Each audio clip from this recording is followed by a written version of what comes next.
नमस्कार दोस्तों, जिला कांग्रेस कमेटी अमेठी के अल्पसंख्यक विभाग द्वारा आज जायस के चौधरी हाउस में कांग्रेस जिला अध्यक्ष अल्पसंख्यक विभाग सैयद हुसैन अशरफ के नेतृत्व में की गई प्रेस कॉन्फ्रेंस। जिला अध्यक्ष अल्पसंख्यक विभाग सैयद हुसैन अशरफ ने कहा, 2024 में कांग्रेस सरकार बनते ही अलीगढ़ मुस्लिम यूनिवर्सिटी का अल्पसंख्यक दर्जा बहाल किया जाएगा। वहीं अलीगढ़ मुस्लिम यूनिवर्सिटी के अल्पसंख्यक चरित्र पर अखिलेश यादव की चुप्पी को बताया शर्मनाक। अल्पसंख्यक कांग्रेस अमेठी जिला अध्यक्ष सैयद हुसैन अशरफ ने प्रेस को दिए अपने बयान में कहा कि अलीगढ़ मुस्लिम यूनिवर्सिटी बीते एक सदी से एक अग्रणी शैक्षिक संस्थान के साथ ही मुसलमानों की सांस्कृतिक और पहचान को ख़त्म करना चाहती है। पहले तो 2014 के बाद से अलीगढ़ मुस्लिम यूनिवर्सिटी के वार्षिक बजट में लगातार बड़ी कटौती की गई और उसके बाद अब केंद्र की मोदी सरकार अलीगढ़ मुस्लिम यूनिवर्सिटी से अल्पसंख्यक संस्थान का दर्जा वापस लेने की लगभग सभी तैयारियां पूरी कर ली हैं। सिर्फ इसका ऐलान होना बाकी है। अलीगढ़ मुस्लिम यूनिवर्सिटी से ताल्लुक़ रखने वाले लोगों का कहना है कि केंद्र सरकार ने संसद में बिल पास करके खुफिया तरीके से अलीगढ़ मुस्लिम यूनिवर्सिटी का अल्पसंख्यक दर्जा ख़त्म कर दिया है। सैयद हुसैन अशरफ ने कहा कि अलीगढ़ मुस्लिम यूनिवर्सिटी के अल्पसंख्यक दर्जा समाप्ति पर सपा प्रमुख अखिलेश यादव की चुप्पी न सिर्फ निंदनीय है बल्कि एक बार फिर मुस्लिम विरोधी चेहरे को उजागर करती है। वहीं कांग्रेस जिला कमेटी अमेठी से नगर अध्यक्ष मनोनीत किए गए लल्ला किंग से मीडिया द्वारा पूछने पर उन्होंने कहा, आज पहली बार किसी पार्टी को ज्वाइन किया है और मीडिया को जवाब देते हुए उन्होंने कहा, मैं भाजपा पार्टी से नहीं जुड़ा था बल्कि राजा मयंकेश्वर शरण सिंह को मानता था तो मैं उनके साथ था, मैं कोई भाजपा के साथ नहीं था। इस मौके पर तमाम कांग्रेसी नेताओं सहित कांग्रेसी कार्यकर्ताओं की रही मौजूदगी। लगभग मंजर भाई है, ये हमारे बहुत पुराने जानने वाले हैं, बहुत पुराने साथी भी हैं। कभी हम लोग साथ में भी प्रेस में भी काम कर चुके हैं। मैं इलेक्ट्रॉनिक मीडिया में भी काम कर चुका हूँ, प्रिंट मीडिया में भी काम कर चुका हूँ। हमारा खुद का अखबार भी था, कलयुग पुराण के नाम से, वीकली पेपर था। और हमारी शुरुआत राष्ट्रीय सहारा से थी 95। तो मैं भी आप लोगों के बीच का ही हूँ। और क्योंकि इसलिए जायस एक ऐसी जगह है कि लगता है कि वो जायस है जहाँ पर इल्म का खजाना है, वो जायस है जहाँ से तहजीब सीखी जाती है, वो जायस जहाँ से शराफत ली जाती है, सूंघी जाती है। इसकी शराफत की खुशबू लखनऊ से कम नहीं है। इसका इल्म पूरी दुनिया के अंदर है। और आपको ये बता दें कि ऐसा नहीं है कि यहाँ इल्म सिर्फ मुसलमानों के पास है। यहाँ हर कम्युनिटी, हिंदू, मुसलमान, सभी अपने अपनी जगह पर सभी धर्मों के विद्वान यहाँ थे, आज भी हैं। तो वो जायस है। और इस जायस के आगोश में यानी अगल बगल जो क्षेत्र के लोग हैं, लगभग आधी अमेठी और आधी रायबरेली, इसके आगोश में इसकी खुशबू से मुअत्तर है। और यही कि आप यहाँ की बोली भाषा और लखनऊ की बोली भाषा में कोई फर्क ज्यादा नहीं मिलेगा आपको। आप यही जायस से थोड़ी दूर आगे बढ़ जाइए, वहां का रहन सहन, कल्चर, बोली भाषा सब बदल जाती है। तो वो जायस है। जायस अपने आप में एक अनोखा मिसाल है, जहां मलिक मोहम्मद जायसी को तो आप जानते ही होंगे, उनके त्याग और तपस्या को भी जानते होंगे। अस न जले तो कस न बसाए, वो जायस है। और जायस जब भी कांग्रेस को जरूरत पड़ी है, कांग्रेस जब बिल्कुल हाशिए पे चली गई, जब भी गई, तो कांग्रेस को जो वापसी मिली वो जायस से ही मिली, जायस को ही शुरुआत हुई। अब ये मान के चलिए कि 2024 में कांग्रेस को इस भारत में सरकार बनाने से कोई रोक नहीं पाएगा। आप जानिए कि 2009 में 2004 आप जानिए कि 2004 में कांग्रेस को भी नहीं पता था कि हम सरकार में आ रहे हैं। 2004 में यही माइनॉरिटी पूरे देश में एक साथ कांग्रेस को वोट किया था, न तो सपा को दिया न बसपा को दिया। और आज भी आप जब भी सारी पार्टियों को नजरअंदाज करके पूरे देश का माइनॉरिटी एक स्वर में कांग्रेस को वोट देगा तो भारतीय जनता पार्टी आज भी 2 सांसद पूरे देश में नहीं ला पाएगी। 2 सीटें जब भी थी और जब जिस दिन माइनॉरिटी पूरे देश का एक साथ कांग्रेस के हाथ के पंजे वोट करना शुरू कर देगा, 2 सीटें आज भी उनकी रहेगी। और उनकी सरकार अगर बनती है तो इसमें किसी दूसरे के नहीं है, हमारी खुद माइनॉरिटी की कमी है कि हम खुद अपना वोट बांटते हैं, अपना हक हिस्सा जो हमारा होता है वो बांटते हैं। हम जब हम बंटते हैं तब उनको मौका मिलता है, जब हम बटेंगे नहीं तो हमें कोई काट नहीं पाएगा, कांग्रेस पार्टी को कोई हटा नहीं पाएगा।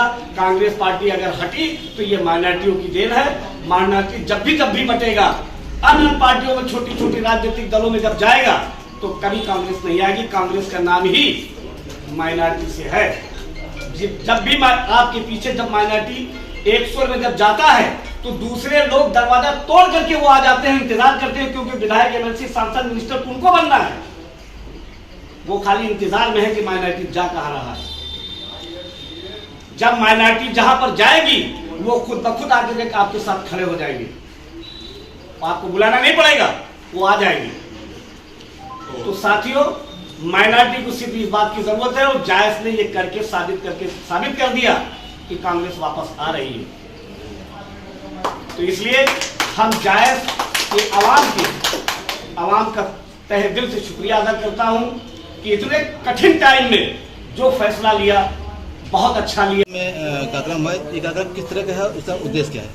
उद्देश्य जो हमने अभी बताया कि जो अल्पसंख्यक एक्ट बना है, जो अधिकार दिए गए हैं, अलीगढ़ विश्वविद्यालय का लगातार बजट कटौती करते करते 2014 से अब तक, तो ये शंका लग रहा है कि ये मान्यता पूरी तरह खत्म हो जाएगी, माइनॉरिटियों के अधिकार खत्म कर दिया जब बजट नहीं है तो।